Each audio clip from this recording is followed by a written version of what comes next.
Hey guys, I am Roxana from Honest Rocks, and I consider myself the social anxiety expert, but that's because I've had a lot of practice with social anxiety throughout my life.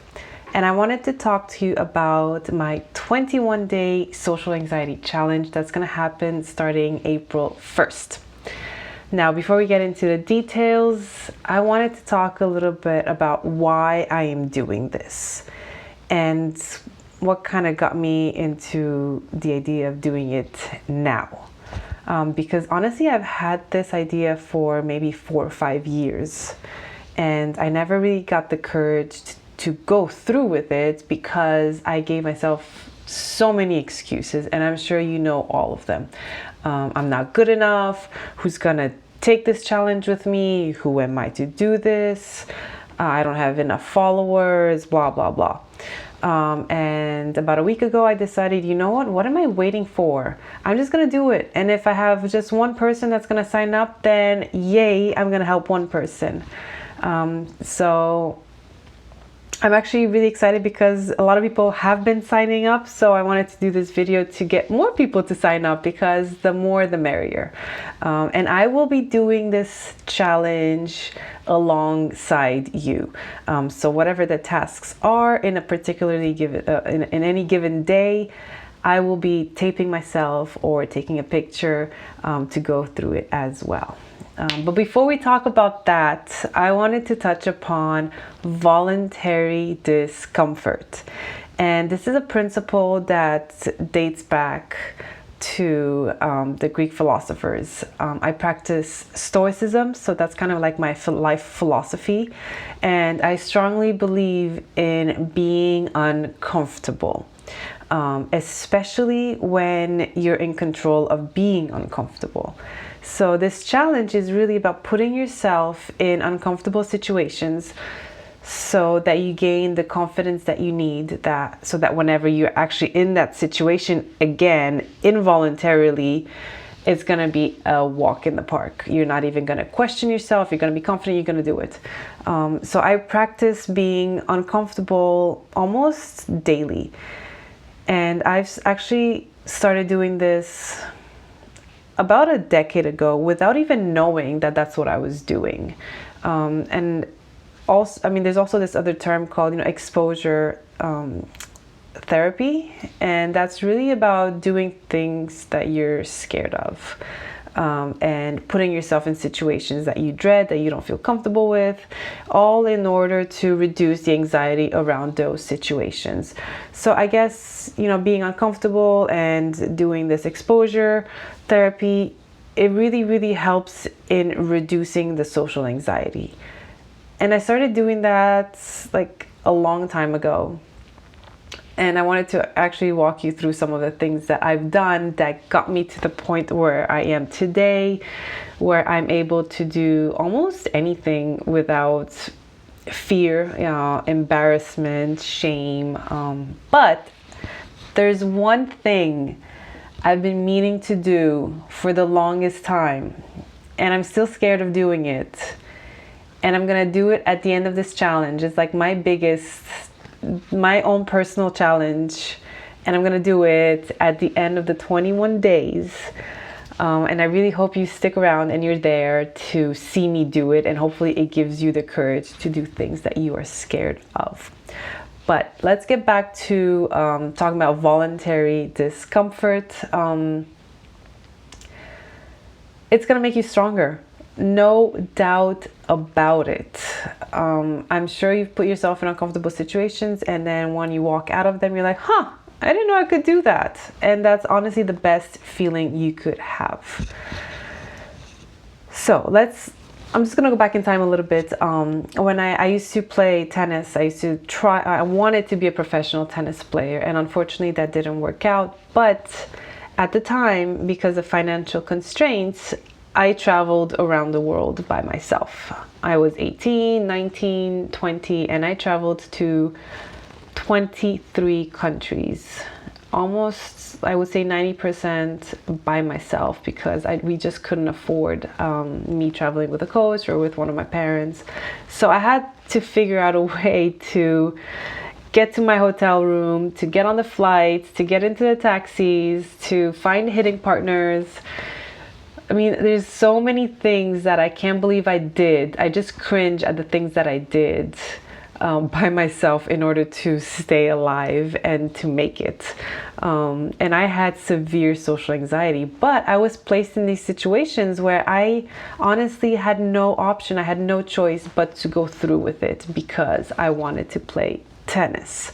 So I was forced into those situations. So after I did all of those things, you know, I became more comfortable with being on my own, which is great, you know, but I realized also that the more that I ended up being in my own head and doing all these things by myself and on my own, which, you know, is fantastic, it created a lot of social anxiety because I wasn't sure how to act in group situations.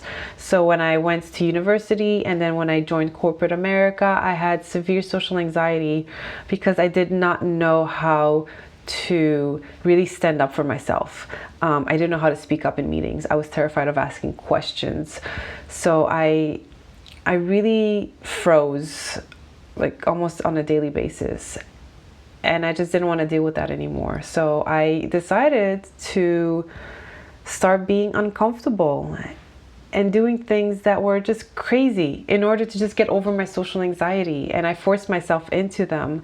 I had no idea that this is called exposure therapy, but I was doing it because I thought this is like the only way. I just need to just do the thing that I'm the most scared of. So I joined Toastmasters, which is an international club for public speaking. So I was doing public speaking every single week. And then other things that I did in order to stop caring about what other people think about me was I cut my hair short. So I ended up actually looking like my boyfriend. I got braces at 26 years old. And I was walking around talking to like the VP of the Fortune 500 company that I worked at with my braces, and I felt so stupid. But you know what? I just did it because I knew that this is something I don't care. I need to do it for myself. It doesn't matter. I'm gonna go through with it. I actually had my wedding with braces on. My pictures have me with braces. And I just did not want to care anymore about what people thought about me. So I did these things in order to get myself over that hump. But the one thing that I did, which is really extreme, in order to get rid of my social anxiety, is to invite strangers into my home. See, back in 2013, my husband and I, he was my boyfriend at the time, we bought our first home and we renovated it. And then unfortunately, because of some paper, you know, a situation with his papers, because he's from the Netherlands, he had to go back.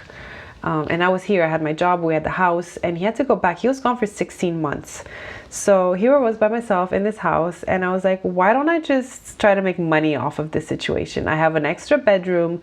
Airbnb was just starting up, you know, people were talking about it. I was like, I'm gonna try this. I didn't tell my parents, I didn't tell my boyfriend at the time. And I just created an account, I did a profile, and the next thing I know, I have a booking. And I flipped out.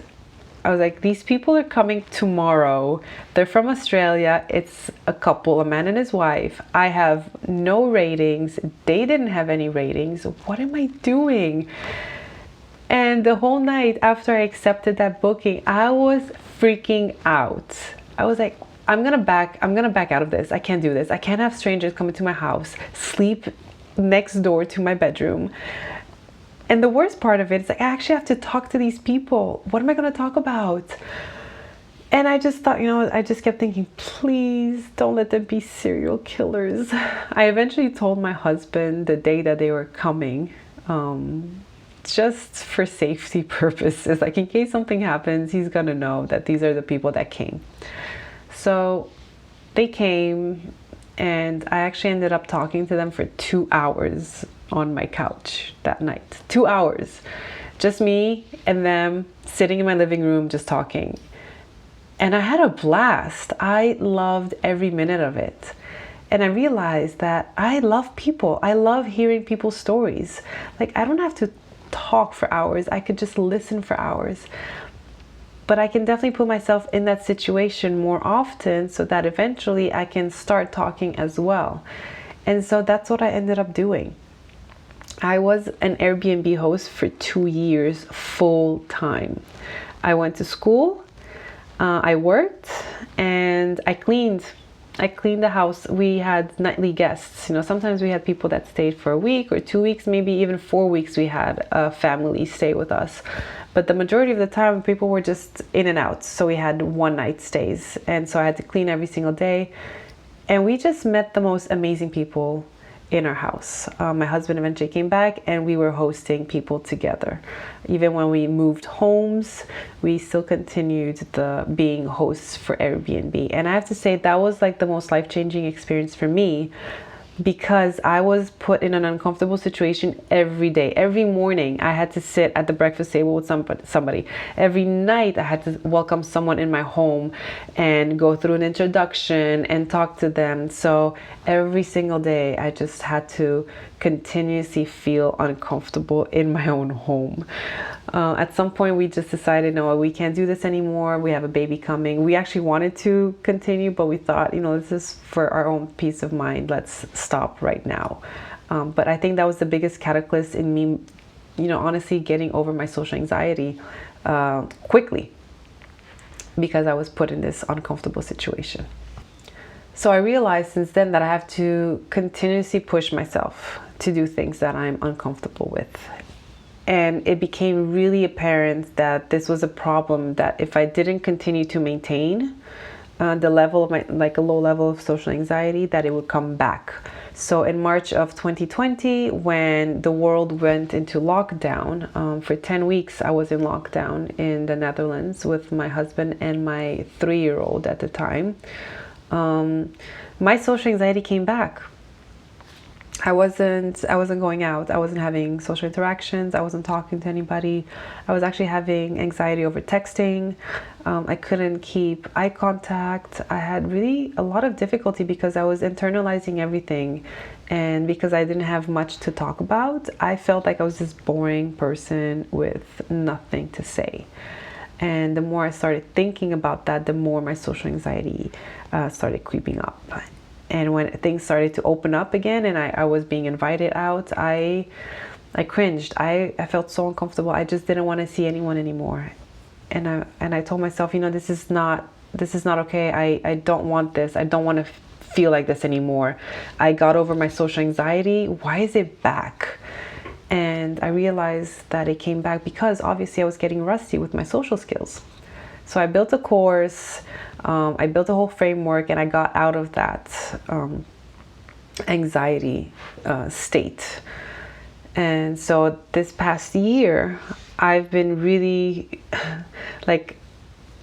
pushing myself even more to do crazy things. Not like Airbnb style, but I took my living room armchair and I put it in the middle of my downtown square so that I could film. I walked into the ocean with my clothes on, with people staring, obviously.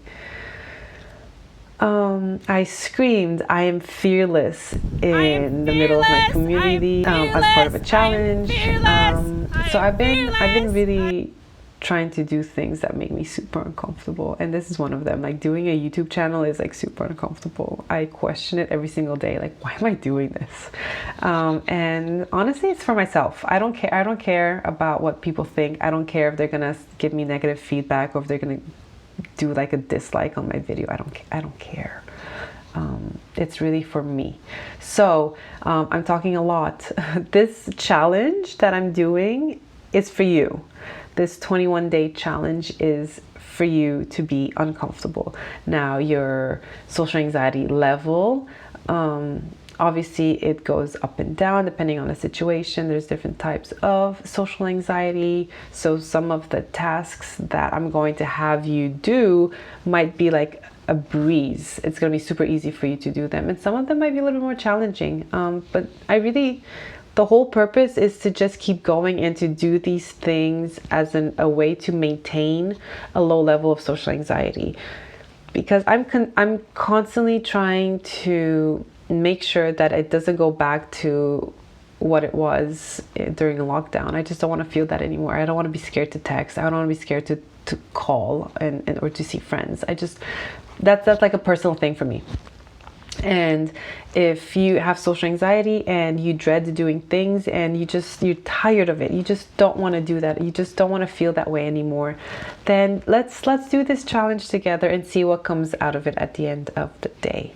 Like I said, there's still a couple things that I personally have not done yet that I'm kind of not sure about. So one of them I'm going to do at the end of the challenge.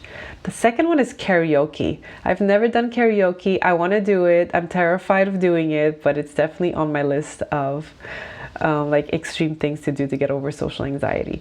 But one of them is going to be on April 22nd. Once the challenge is over, I will be doing that thing. So if you want to just join me and see what it's about, please, it's an awesome challenge. People are signing up. You're not going to be alone. We're all in it together. We're all feeling it.